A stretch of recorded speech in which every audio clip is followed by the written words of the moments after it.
somos muitos. E criamos mundos diferentes. Mas a humanidade deseja as mesmas coisas. Hoje, as riquezas de um novo mundo se espalharão pelo planeta, criando novos desejos. A história de todos nós. Em 1579, no Oceano Pacífico, ao largo da costa da América do Sul, um navio levava a cabo uma missão que lançaria uma nova era para a pirataria. Pequeno, rápido e armado com 18 canhões. Tinha ao leme o inglês Francis Drake, filho de um fazendeiro navegador destemido e o mais bem-sucedido pirata da história. Em sua mira, um galeão espanhol carregado com um metal tão valioso que mudaria o mundo. Drake tinha uma parceira secreta para seus crimes de pirataria, a rainha inglesa Elizabeth I. Drake recebia ordens assinadas pela coroa britânica, o que significava que ele podia perseguir navios espanhóis. O que ele fazia era pirataria. Ele já tinha saqueado 70 navios espanhóis.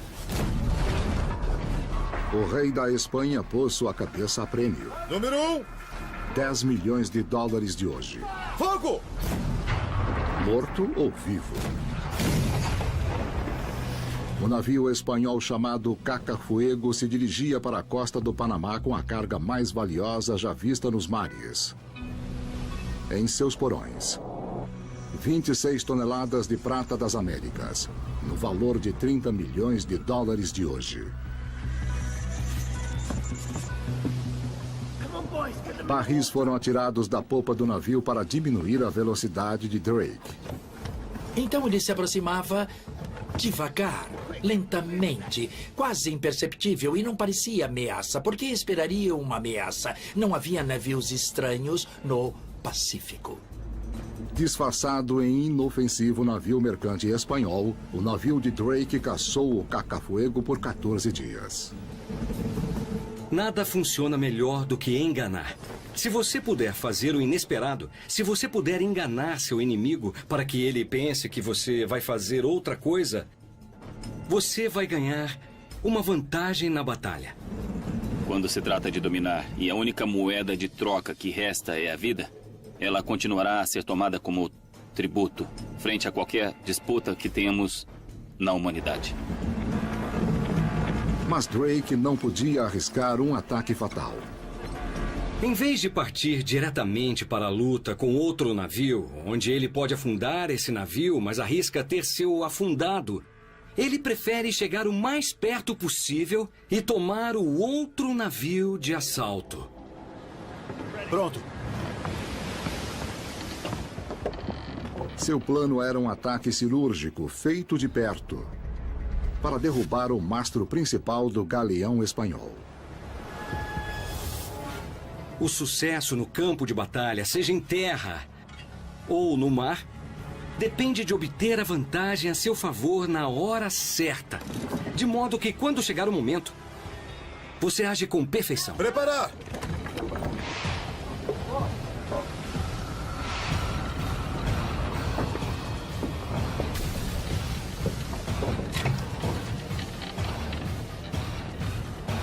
Fogo! 2 balas de canhão acorrentadas.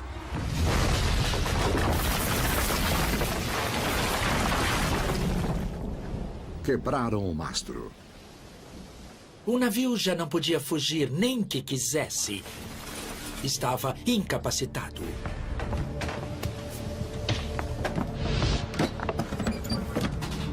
Foi o maior roubo de carga que se viu.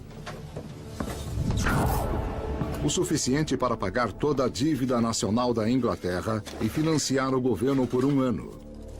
A prata americana seria a chave para uma nova economia global que transformaria a vida nos 4 cantos do planeta.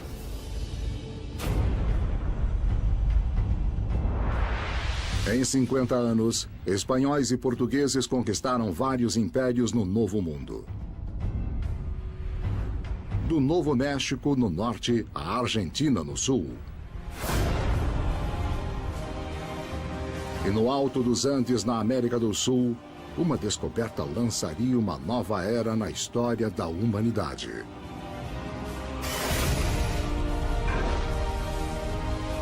Potosí, uma montanha de prata.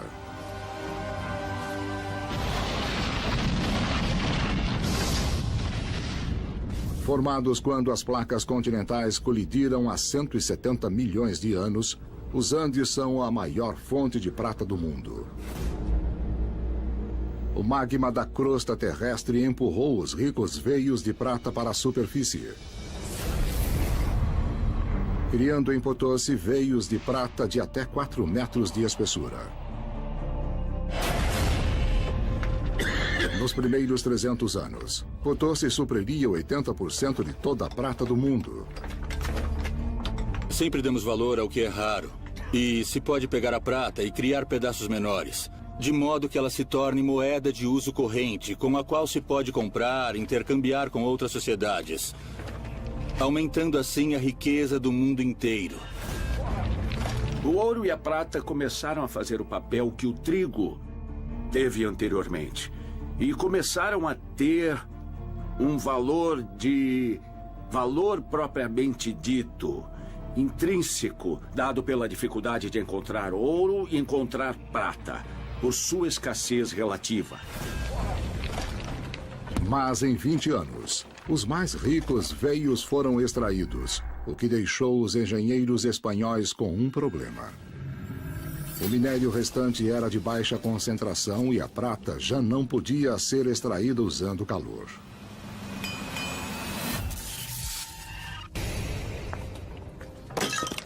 Os espanhóis nunca tinham encontrado minério de prata antes e não sabiam como refiná-lo. A técnica que usavam basicamente fervia o minério. E a riqueza da América ficou presa na rocha. Mas em 1553, um homem chegou com uma fórmula secreta, chave para a riqueza do Novo Mundo. Bartolomeu Medina. Experimentador, inovador, empreendedor. Comerciante de tecidos na Espanha, ele viajou 8.000 quilômetros para fazer fortuna. Sua ideia construiria novas cidades e impérios, criaria novos modos de vida, lançaria novos conflitos e ajudaria a financiar algumas das maiores maravilhas feitas pelo homem. Mercúrio. Uma fórmula química para extrair prata usando mercúrio.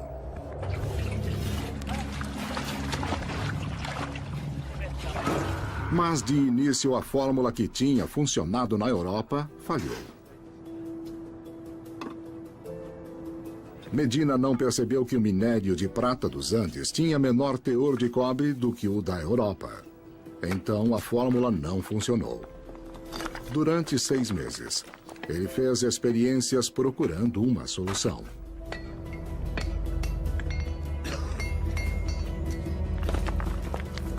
Tenho sofrido de angústia mental.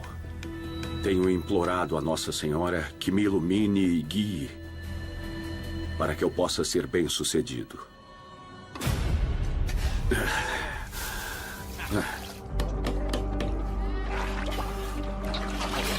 Água.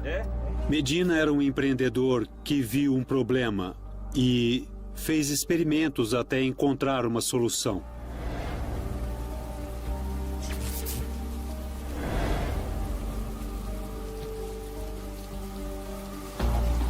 Finalmente uma luz. O integrante que faltava era uma substância comum, usada para curtir couro, o sulfato de cobre. Reagindo com o mercúrio, o catalisador que faltava, ele separava a prata de suas impurezas. Achei! Foi a chave para tornar as minas de Potosi na fonte de prata mais rica que a humanidade já conheceu. O que Medina fez foi tornar as minas da América do Sul muito mais produtivas. E o fluxo de prata que entrou no mercado global aumentou muito. Com 220 toneladas de prata por ano, Potosi se tornou o maior complexo industrial do mundo.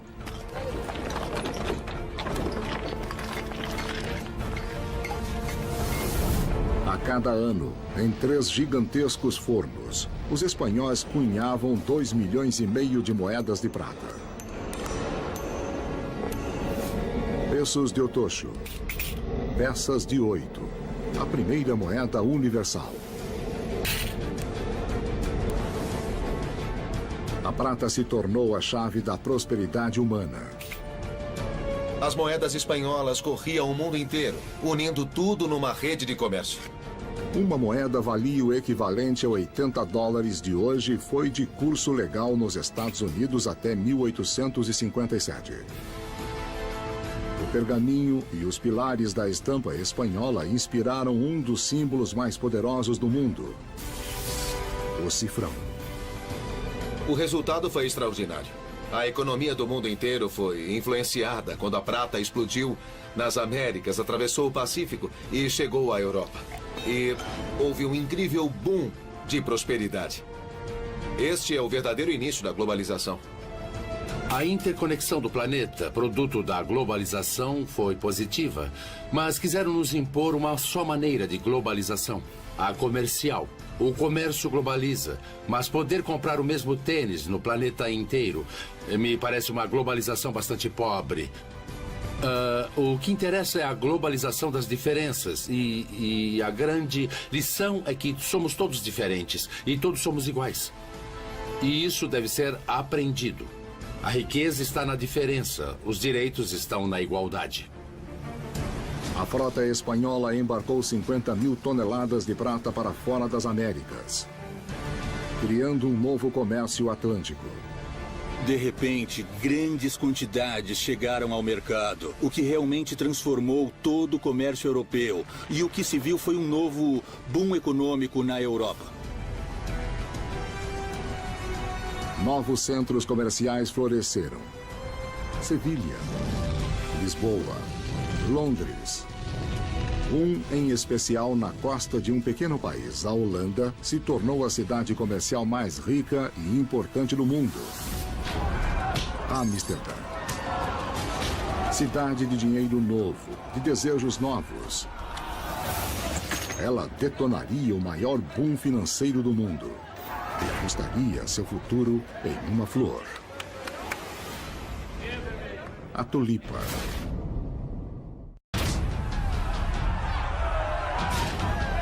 Amsterdã, 1639.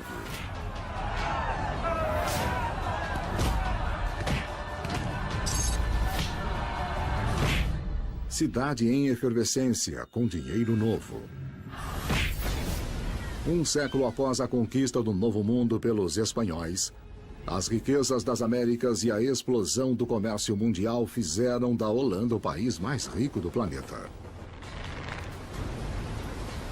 A Holanda controlava metade do transporte mundial. Tinha mais milionários do que qualquer outro país. A maior renda per capita da Europa.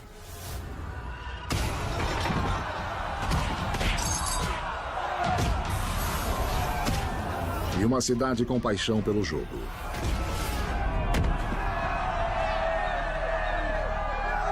Apanhado pela febre da empolgação também foi Jan van Gogh.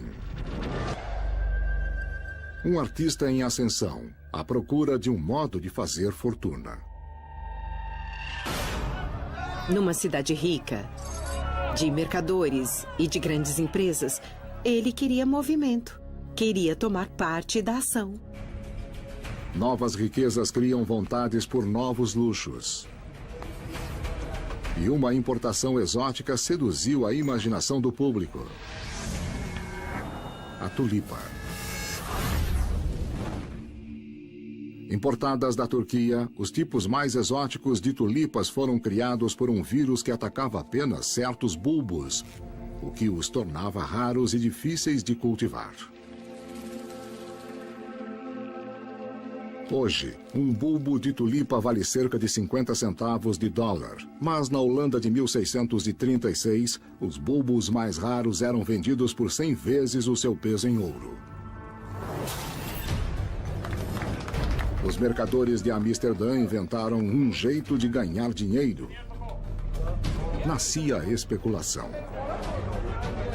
No fundo das tavernas, mercadores de tulipas vendiam não flores ou bulbos, mas o direito pela próxima safra.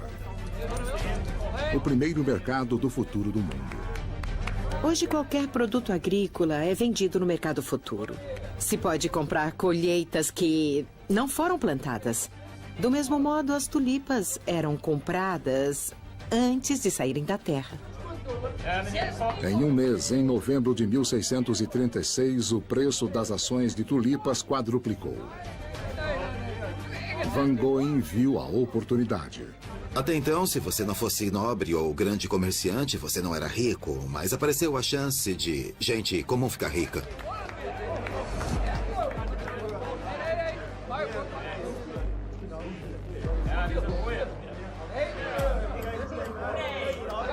Confiando no rápido retorno, Van Gogh investiu todas as suas economias em ações de tulipas.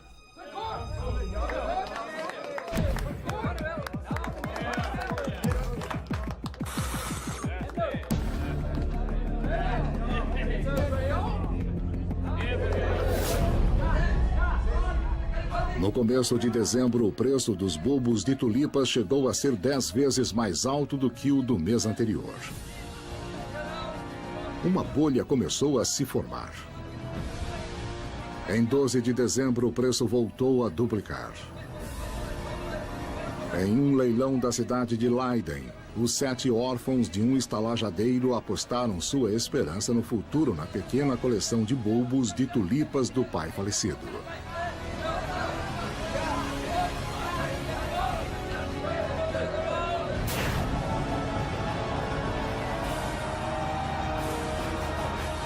Em menos de uma hora, cada criança ganhou 40 vezes a renda anual de um artesão médio.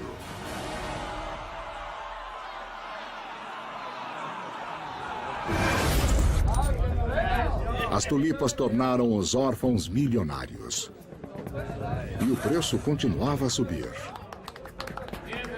A Holanda era presa da mania pela tulipa. Quando você vê o preço da tulipa subir, você sente que seria bobo não embarcar nessa onda e subir junto. 3 dias depois, Van Gogh, como muitos outros, comprou mais ações de tulipas. Você sabe que uma tulipa vale apenas uma tulipa e não uma fortuna. Mas se outras pessoas acham que ela vale uma fortuna, você vai ganhar muito dinheiro. Em janeiro de 1637, o preço dobrou novamente.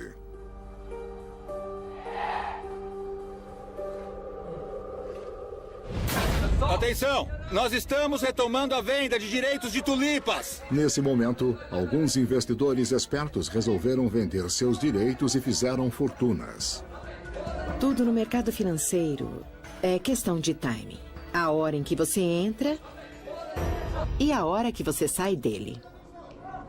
Na economia de mercado, quem produz inovações, simplificando, vende, alguém paga e quem comprou faz com aquilo o que quiser.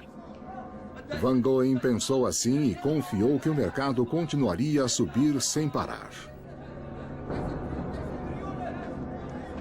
Posso me colocar no lugar dele. Ele viu os órfãos ficarem ricos e pensou: eu quero estar nesse lance. Se eu não entrar, eu vou perder o barco. Eu vou perder essa chance. Infelizmente, o seu timing foi errado. De repente, Em 3 de fevereiro de 1637, em um leilão da cidade de Haarlem, uma partida de bulbos de tulipas não foi vendida.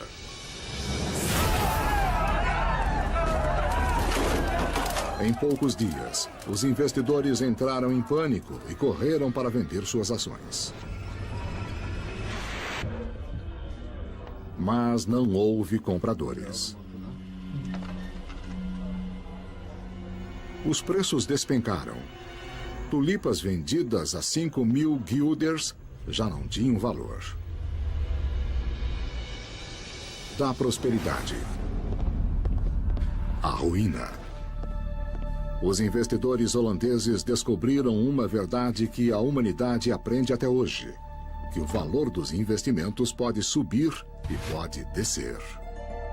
Fortunas e falências nos acompanham desde que o comércio foi inventado. Mas o que houve de diferente na história das tulipas é que gente como Van Goyen, não especialista, não comerciante e não qualificado para entender o valor do bulbo, foi envolvido neste mercado e, francamente, não estavam em posição de absorver o risco.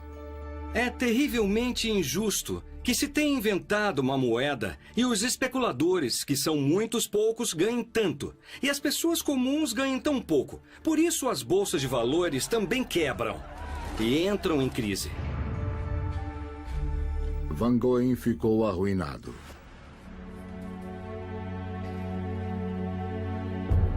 Ele nunca fez fortuna e pagou suas dívidas com sua arte. Mais de 1.200 pinturas e 800 desenhos. Ele se tornou um dos maiores e mais prolíficos artistas da Holanda.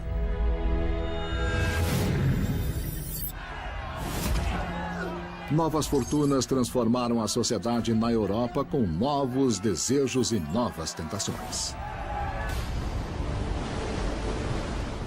Isso levou um grupo de religiosos radicais a rejeitar esse mundo como corrupto e ateu. E a empreender uma jornada que transformaria o futuro de um continente. A América do Norte. Chamando a si mesmos de peregrinos. Chegaram a um novo mundo em busca de liberdade religiosa.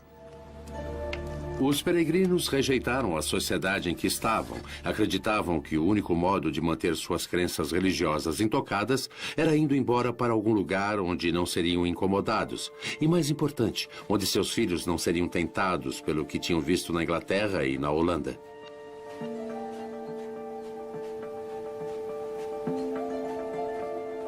Tínhamos a grande esperança e o grande zelo interior de poder estabelecer uma base sólida para propagar e fazer avançar o Evangelho de Cristo nessa remota parte do mundo.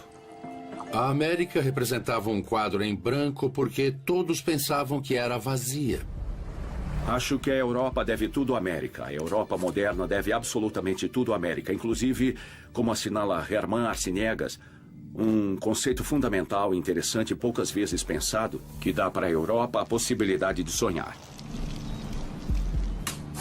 Mas os peregrinos lutaram muito para sobreviver. Desembarcaram no começo do rigoroso inverno da Nova Inglaterra. Suas plantações fracassaram. Má nutrição, fome, doença. –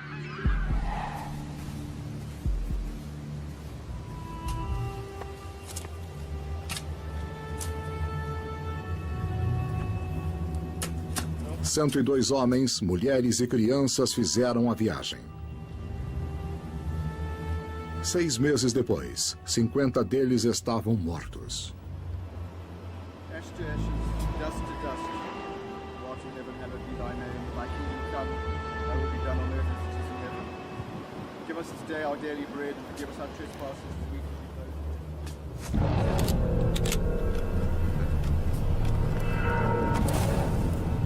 Tem alguém vindo pra cá. Cubram os mortos. Vamos enterrá-los logo. Os peregrinos enterraram os mortos ao alvorecer para esconder o fato de estarem enfraquecidos. porque a terra onde se instalaram não estava vazia. Ela pertencia aos Wabanaki. O encontro desses dois mundos logo daria forma ao futuro da humanidade.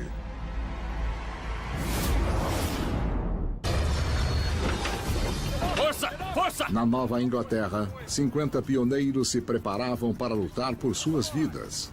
Vamos lá! O futuro de um continente estava em risco. Nem todos eram peregrinos. Entre eles havia um soldado, Miles Standish. Bravo e impetuoso, era o comandante militar do grupo. Aqui, venha por aqui.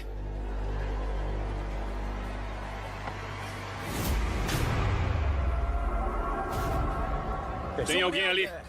Levantem as cercas, vamos, rápido! Senhoras, para dentro!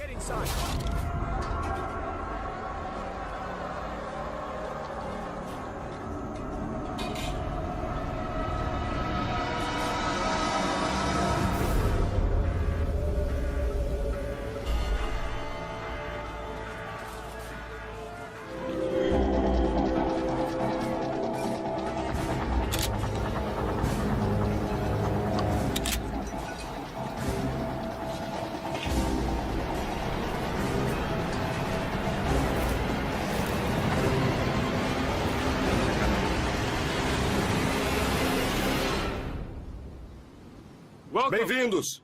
Ingleses, bem-vindos!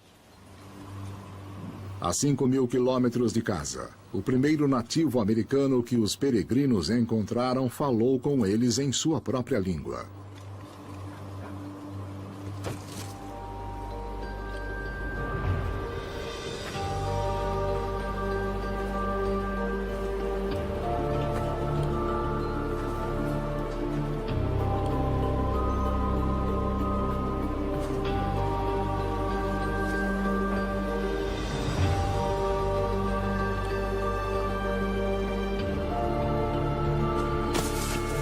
Samoset, um chefe Wabanaki, aprendeu inglês de visitantes anteriores a esta região. Pensemos no quanto os ingleses ficaram apavorados por estarem aí. Devem ter pensado assim: é um sinal de Deus? Claro que é um sinal de Deus. Ele fala a nossa língua. O encontro poderia ter sido muito violento. E Samoset deveria ter muito mais crédito por fazer as coisas avançarem assim.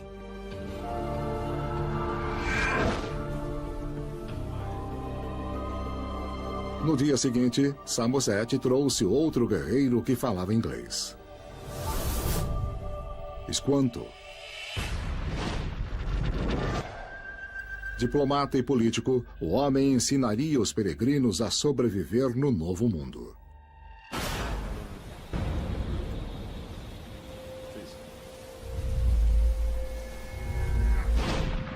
Squanto tinha passado um ano na Europa.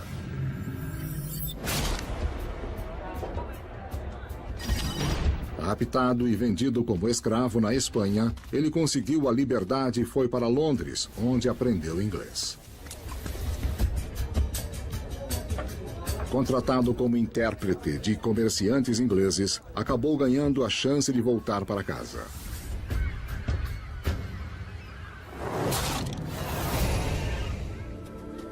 William Bradford, governador dos peregrinos, escreve: Squanto foi um instrumento especial, mandado por Deus, e ficou conosco até morrer.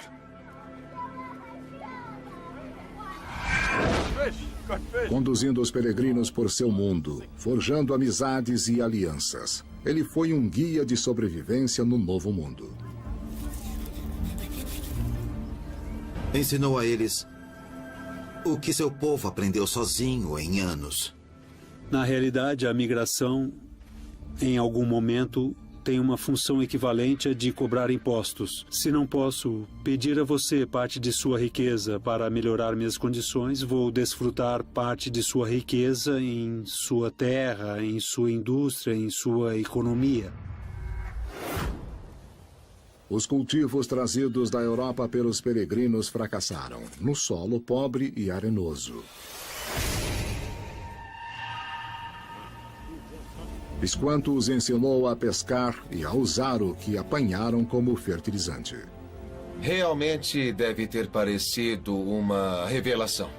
Ver gente tornar o solo mais produtivo para os primeiros peregrinos deve ter sido uma surpresa. O peixe não vai crescer, irmão.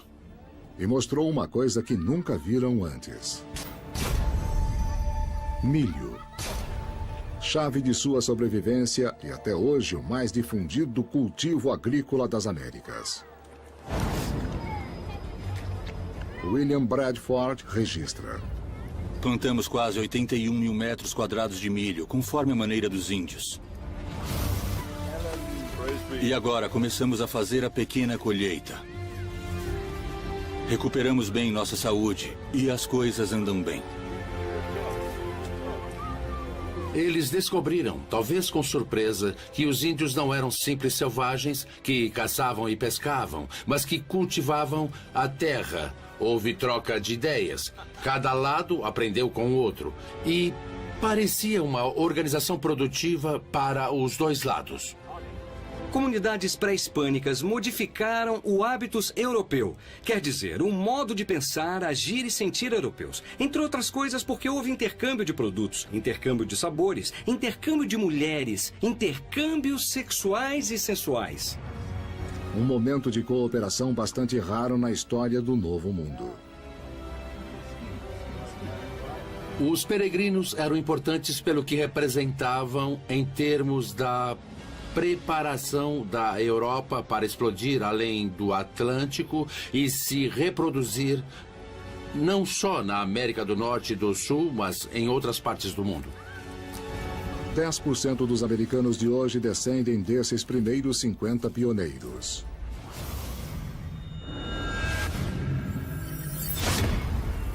E milhares mais seguirão. Em 100 anos construíram grandes cidades que rivalizaram com as europeias. Charleston, Filadélfia, Nova York, Boston.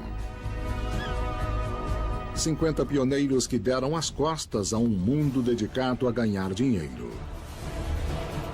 Lançaram os fundamentos dos Estados Unidos, a maior nação mercantil do planeta no futuro. Mas enquanto a cultura do milho transformava a América, um novo produto tomava o mundo de assalto, o açúcar, e mudaria o destino de outro continente. A África. E levaria uma líder mulher, uma rainha guerreira, a uma luta desesperada por seu reino e seu povo. Estamos em Ndongo, África Central. Hoje parte do norte de Angola. Em uma luta que deu forma ao mundo em que vivemos hoje, uma mulher tentava manter o controle de seu reino. A rainha Nzinga Bandi. Estrategista, habilidosa, rainha guerreira. Nzinga era uma mulher feroz, que era rainha, mas era muito complicada. A rainha Nzinga combatia um inimigo formidável. Os portugueses. Eles queriam seus territórios e seu povo escravizado. As plantações portuguesas do Novo Mundo precisavam de força de trabalho para fazer um novo produto que mudaria a humanidade: o açúcar. Os humanos são atraídos para o doce, mais do que qualquer outro sabor. Hoje, ingerimos metade do nosso peso em açúcar por ano.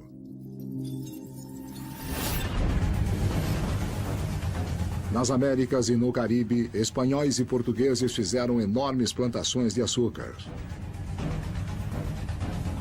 As pessoas sempre quiseram alimentos de luxo com gosto bom. E a procura por luxos motivou explorações pelo mundo e espalhou redes comerciais. A agricultura em escala industrial levou à demanda de mão de obra a uma nova mercadoria: seres humanos.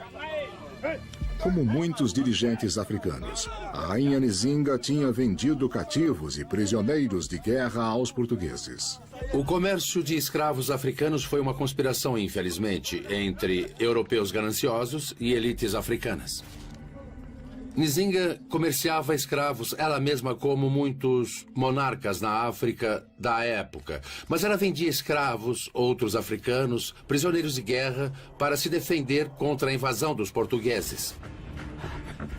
À medida que o açúcar de cana se expandia, também se expandia a demanda por escravos africanos. Seus clientes comerciais se voltaram contra ela. Agora queriam escravizar o povo dela. Numa fortaleza de montanha, ela se preparou para defender seu reino e seu povo.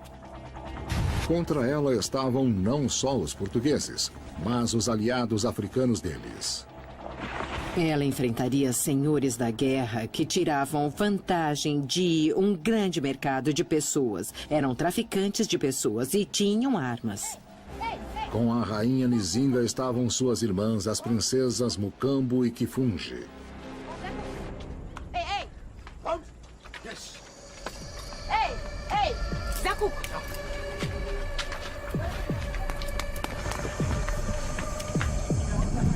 Zaku! Kendila!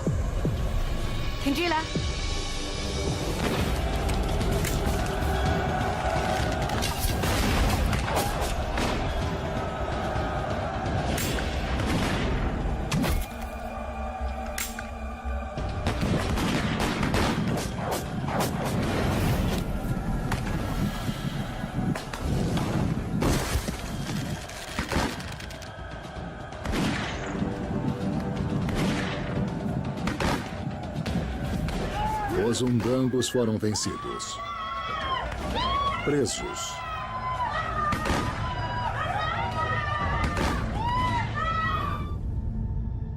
As princesas Mukambo e Kifunge escravizadas.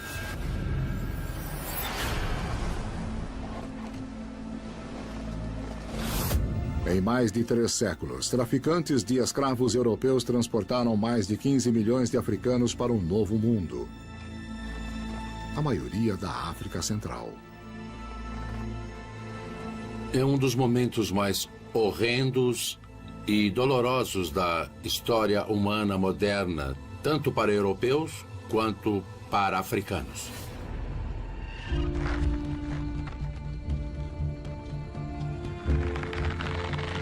A rainha Nzinga pessoalmente escapou. Nos 20 anos seguintes, até sua morte, ela lutou e negociou e fez acordos para manter um Ndongo longe do jugo português.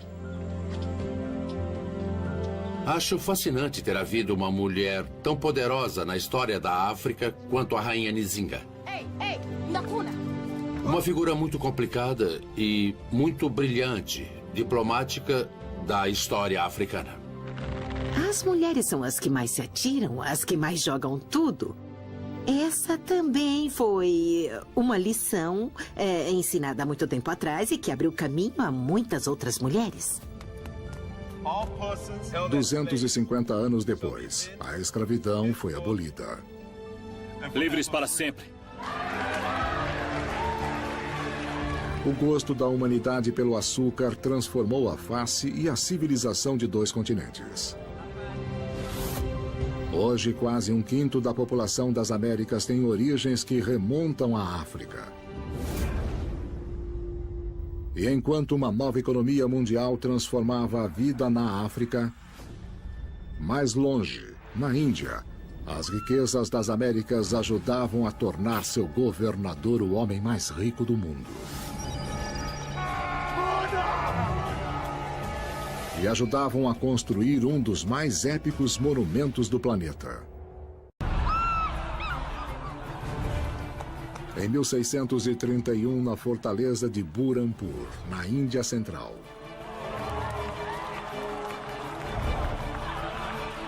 O homem mais rico do mundo estava em campanha para consolidar seu poder. Era Shah Jahan. imperador de 100 milhões de pessoas. Seu nome significa Rei do Mundo.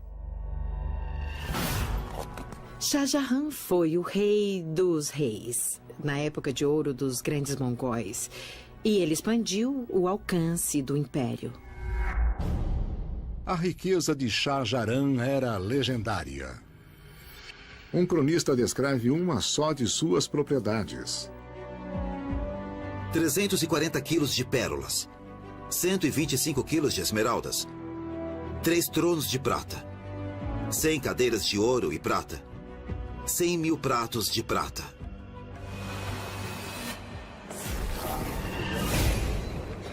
Contribuía para sua fortuna uma série de portos comerciais ao longo da costa indiana, acolhendo milhares de mercadores europeus cheios de prata americana. A prata abriu muitíssimas portas para eles e no longo prazo eles tinham uma moeda para comercializar. Tinham algo que os asiáticos queriam e podiam comprar tecidos, algodão, seda, especiarias, pimenta, canela, mercadorias exóticas.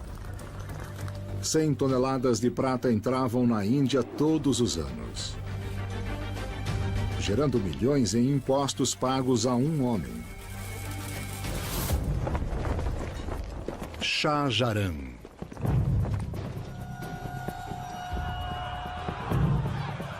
Um nobre traidor, Khan Jaran Lodi, se rebelou e foi aprisionado.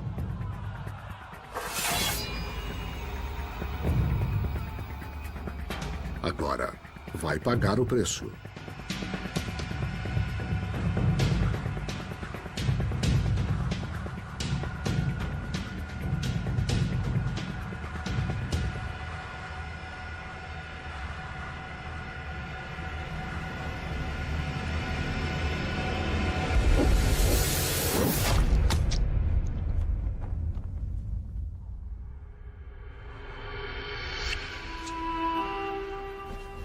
Com o imperador em campanha, sua esposa favorita dava à luz seu 14º filho.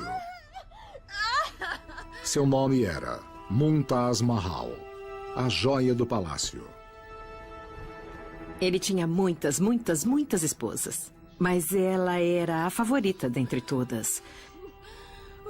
Os cronistas dele dizem que ela era a grande inspiração por trás do trono.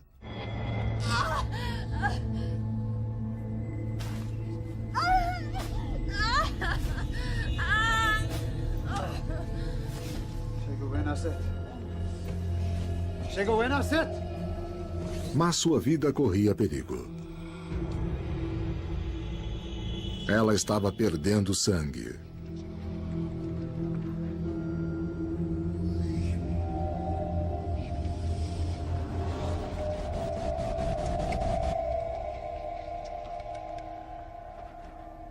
Nem o poder, nem a riqueza de Shah Jahan poderiam salvar a mulher amada. Aí estava um homem que tinha o mundo nas mãos. Um homem que tinha riquezas que não se podia contar. Mas ele perdeu a amada. Ele perdeu o que não podia controlar.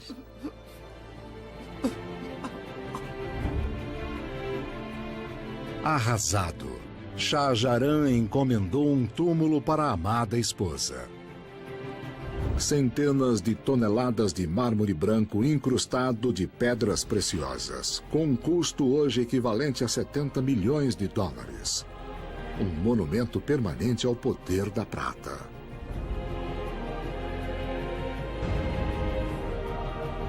O Taj Mahal.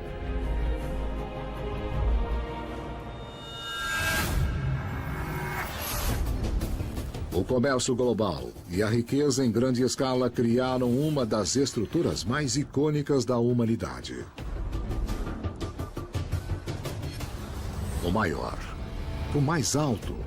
Gastaremos os 350 anos seguintes construindo monumentos ao nosso poder econômico e nosso mundo interconectado.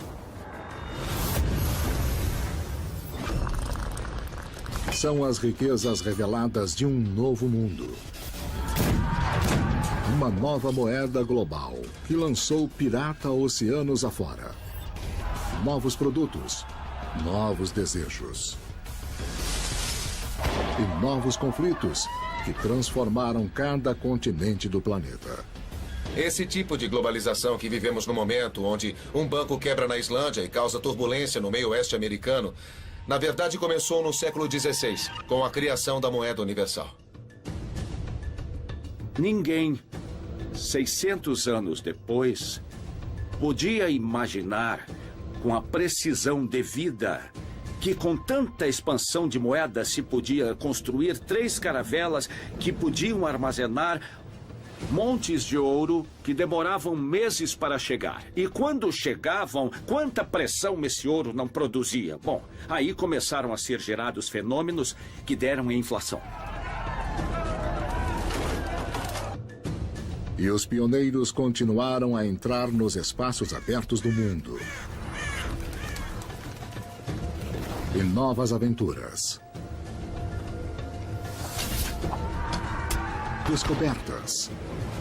E uma era de revoluções.